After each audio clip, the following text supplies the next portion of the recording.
നമസ്കാരം, എല്ലാവർക്കും സ്വാഗതം. ഇന്നത്തെ ഡെയിലി അപ്ഡേറ്റ്സിലേക്ക്.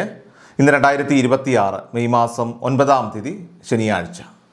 ഇന്നത്തെ ഒരു പ്രധാനപ്പെട്ട വാർത്താ അപ്ഡേറ്റുകളും നാളെയും വരും ദിവസങ്ങളിൽ നിങ്ങളെല്ലാവരും അറിഞ്ഞിരിക്കേണ്ട, ശ്രദ്ധിക്കേണ്ട വളരെ പ്രധാനപ്പെട്ട അറിയിപ്പുകൾ, അപ്ഡേറ്റുകളൊക്കെയാണ് ഡെയിലി അപ്ഡേറ്റ്സ് നിങ്ങളുമായിട്ട് ഷെയർ ചെയ്യുന്നത്.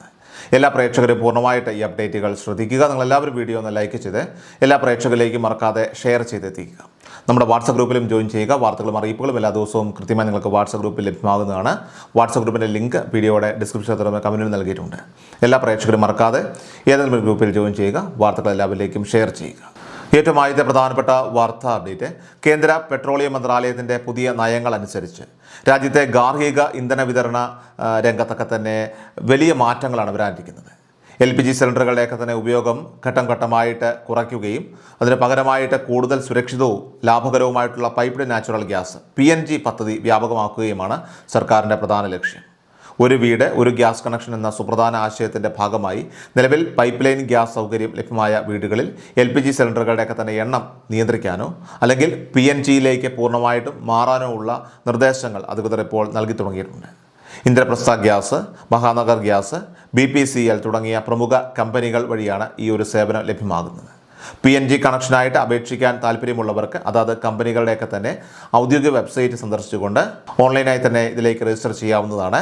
അപേക്ഷാ വേളയിൽ നിങ്ങളുടെ പേര്, മേൽവിലാസം, അതോടൊപ്പം തന്നെ മൊബൈൽ നമ്പർ എന്നിവയ്ക്കൊപ്പം തന്നെ തിരിച്ചറിയൽ രേഖകളായിട്ടുള്ള വോട്ടർ ID, പാസ്പോർട്ട്, അതോടൊപ്പം തന്നെ ഡ്രൈവിംഗ് ലൈസൻസ് അല്ലെങ്കിൽ ആധാർ കാർഡ് എന്നിവയിൽ ഏതെങ്കിലും ഒന്ന് നിങ്ങൾ അപ്ലോഡ് ചെയ്യേണ്ടതായിട്ടുണ്ട്. കൂടാതെ ഉടമസ്ഥാവകാശം തെളിയിക്കുന്ന ടാക്സ് രസീതുകളോ മറ്റ് പ്രോപ്പർട്ടി രേഖകളോ ആവശ്യമാണ്. ഓൺലൈൻ അപേക്ഷ സമർപ്പിച്ച് രജിസ്ട്രേഷൻ ഫീസ് അടച്ചു കഴിഞ്ഞാൽ കമ്പനി പ്രതിനിധികളൊക്കെ തന്നെ നേരിട്ടെത്തി പരിശോധനകൾ പൂർത്തിയാക്കിക്കൊണ്ട് കണക്ഷൻ നിങ്ങൾക്ക് നൽകുന്നതാണ്. ഹോട്ടലുകൾ, അതോടൊപ്പം തന്നെ റെസ്റ്റോറൻറ്റുകൾ തുടങ്ങിയ വാണിജ്യ സ്ഥാപനങ്ങൾക്കും PNG കണക്ഷൻ നൽകുന്നതിൽ സർക്കാർ മുൻഗണന നൽകുന്നുണ്ട്.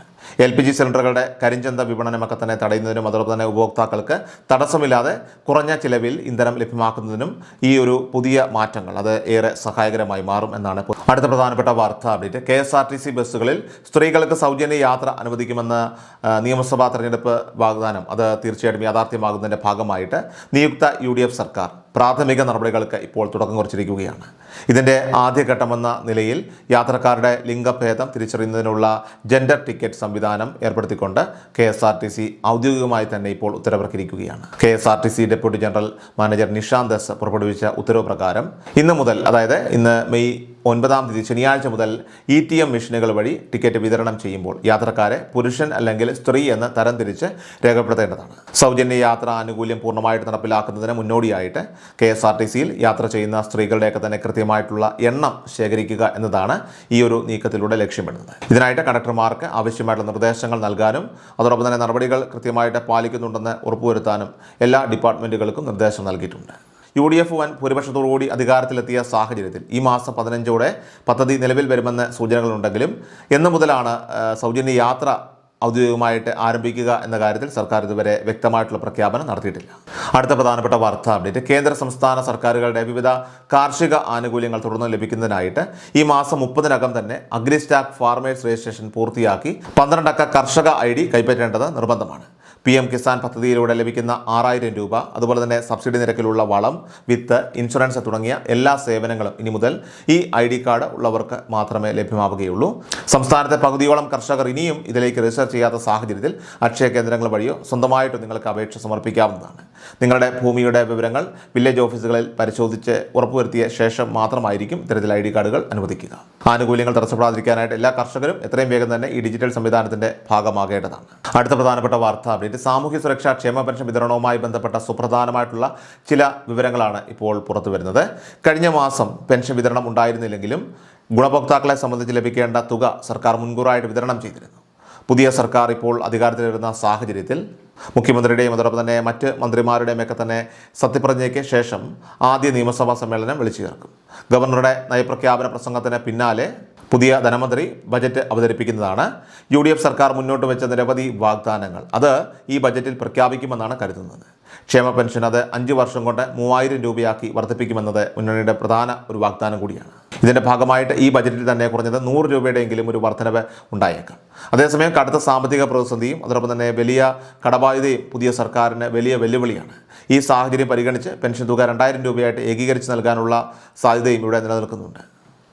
മാർച്ച്, ഏപ്രിൽ, മെയ് മാസങ്ങളിലെ പെൻഷൻ വിതരണത്തിനുള്ള ഉത്തരവ് നേരത്തെ തന്നെ സർക്കാർ പുറത്തിറക്കിയതിനാൽ തന്നെ തുക തടസ്സമില്ലാതെ നിങ്ങളുടെ ബാങ്ക് അക്കൗണ്ടുകളിലേക്കും അതോടൊപ്പം തന്നെ കൈകളിലേക്കും നേരിട്ട് ഗുണഭോക്താക്കളിലേക്കെല്ലാം തന്നെ എത്തിച്ചേരുന്നതാണ്. LDF സർക്കാരിൻ്റെ കാലാവധി നിലനിൽക്കെ തന്നെ ഭൂരിപക്ഷം നഷ്ടപ്പെട്ടതിനെ തുടർന്നാണ് മുഖ്യമന്ത്രി പിണറായി വിജയൻ രാജി സമർപ്പിച്ചത്. പുതിയ സർക്കാർ അധികാരമേറ്റ ശേഷം മാത്രമേ പെൻഷൻ വിതരണ നടപടികളൊക്കെ തന്നെ പൂർത്തിയാവുകയുള്ളൂ. സാധാരണയായിട്ട് 25-ാം തീയതിയോടെയാണ് പെൻഷൻ നമുക്ക് ലഭിക്കാറുള്ളത്. അതിനു മുൻപ് തന്നെ സത്യപ്രതിജ്ഞാ ചടങ്ങുകളൊക്കെ തന്നെ നടക്കുമെന്നാണ് ഇപ്പോൾ പുറത്തു വരുന്ന വിവരം. അതുപോലെ സ്ത്രീ സുരക്ഷാ വീട്ടമ്മ പെൻഷൻ്റെ കാര്യത്തിലും അനിശ്ചിതത്വം ഇപ്പോൾ തുടരുകയാണ്. തെരഞ്ഞെടുപ്പ് ലക്ഷ്യമിട്ടുകൊണ്ട് പ്രഖ്യാപിച്ച ഒരു പദ്ധതിയാണിതെന്ന് ആക്ഷേപമുണ്ട്. ഫെബ്രുവരി, മാർച്ച് മാസങ്ങളിലൊക്കെ തന്നെ തുക വിതരണം ചെയ്തെങ്കിലും ഏപ്രിൽ മാസത്തിൽ തുക മുടങ്ങി. പുതിയ സർക്കാർ ഈ പദ്ധതി ഇനി മുന്നോട്ട് തുടരുമോ അതോ സമാനമായ മറ്റൊരു പദ്ധതി ആവിഷ്കരിക്കുമോ എന്നത് തീർച്ചയായിട്ടും ബജറ്റിന് ശേഷം മാത്രമേ വ്യക്തമാവുകയുള്ളൂ. തദ്ദേശ സ്വയംഭരണ വകുപ്പ് വഴി അപേക്ഷ നൽകി കാത്തിരിക്കുന്നവരുടെയൊക്കെ തന്നെ എണ്ണം കൂടുതലായതിനാൽ തന്നെ പദ്ധതി പൂർണ്ണമായിട്ടും ഉപേക്ഷിക്കാനായിട്ട് സാധ്യതയില്ല. അതുപോലെ കെട്ടിട നിർമ്മാണ തൊഴിലാളി പെൻഷൻ പദ്ധതികൾ ഉൾപ്പെടെയുള്ളവയിലൊക്കെ തന്നെ വലിയ കുടിശ്ശികയാണ് ഇപ്പോൾ നിലവിലുള്ളത്. 18 മാസത്തെ കുടിശ്ശിക തീർക്കുമെന്ന് LDF സർക്കാർ പറഞ്ഞിരുന്നെങ്കിലും 5 മാസത്തെ തുക മാത്രമാണ് നൽകി തീർത്തത്. നിലവിലിപ്പോൾ 14 മാസത്തെ കുടിശ്ശിക ബാക്കിയുണ്ട്. കൂടാതെ പ്രവാസി പെൻഷൻ, അതോടൊപ്പം തന്നെ ക്യാൻസർ രോഗികൾക്കുള്ള പെൻഷൻ എന്നിവയുമൊക്കെ തന്നെ മുടങ്ങിക്കിടക്കുകയാണ്. ഈ ബാധ്യതകളെല്ലാം തന്നെ തീർക്കുക എന്നത് പുതിയ അധികാരത്തിലേറാൻ പോകുന്ന UDF സർക്കാരിന് മുന്നിലുള്ള വലിയൊരു ദൗത്യമാണ്. ഏതായാലും വരാനിരിക്കുന്ന ആദ്യ ബജറ്റോടെ ഇക്കാര്യത്തിൽ കൂടുതൽ വ്യക്തത വരുന്നതായിരിക്കും. ഏറ്റവും അവസാനമായിട്ട് സംസ്ഥാനത്തെ സ്വർണ്ണവില പരിശോധിച്ചാൽ സംസ്ഥാനത്ത് സ്വർണ്ണവിലയിൽ ചാഞ്ചാട്ടം തുടരുകയാണ്. കഴിഞ്ഞ ദിവസം വർധനവ് രേഖപ്പെടുത്തിയ സ്വർണ്ണവിലയിൽ ഇന്നലെ ഇടിവ് രേഖപ്പെടുത്തി. വെള്ളിയാഴ്ച മെയ് 8-ാം തീയതി 22 സ്വർണ്ണത്തിന് ഗ്രാമിന് 30 രൂപയാണ് കുറഞ്ഞത്.